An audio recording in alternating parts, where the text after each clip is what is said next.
അയോധ്യ പ്രാണപ്രതിഷ്ഠയോടെ ഭാരതത്തിൽ പുതുയുഗത്തിന് തുടക്കമെന്ന പുരി ശങ്കരാചാര്യർ അദോക്ഷാനന്ദ ദേവതീർത്ഥ. നിരവധി പേരുടെ തപസ്യയുടെ ഫലമാണ് അയോധ്യയിലെ രാമക്ഷേത്രം.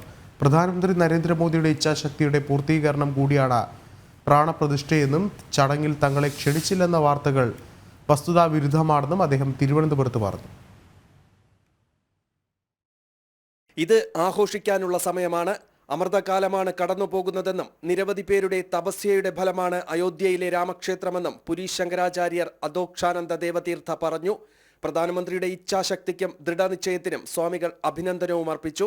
समस्त सनातन धर्मावलंबियों के लिए, भारतवासियों के लिए और दुनिया में फैले हुए भारतवंशियों के लिए यह एक महान खुशी का समय आया है और 550 वर्षों के बाद सैकड़ों वर्षों का संघर्ष और लाखों लोगों का बलिदान, उनका तपस्या काम आया है और अब प्रभु श्री राम का दिव्य भव्य मंदिर अयोध्या में निर्माण हुआ और फिर वहाँ 22 जनवरी को हमारा यशस्वी प्रधानमंत्री के द्वारा भगवान विराजमान हो गया है।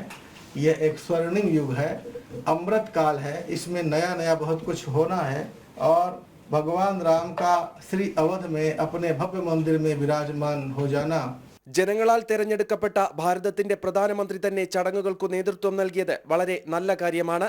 പ്രാണപ്രതിഷ്ഠാ ചടങ്ങിൽ തങ്ങളെ ക്ഷണിച്ചില്ല എന്നത് വസ്തുതകൾക്ക് നിരക്കാത്തതാണെന്നും അദ്ദേഹം വ്യക്തമാക്കി. और अभी जो प्रधानमंत्री जी है वो 140 करोड़ जनता में चुनाव हुआ है, वोटिंग हुआ है और उन लोगों ने बहुमत से उनको अपना समर्थन दिया है.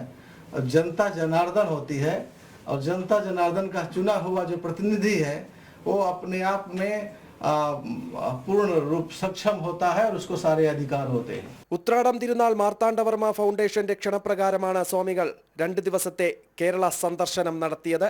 ജനം, തിരുവനന്തപുരം.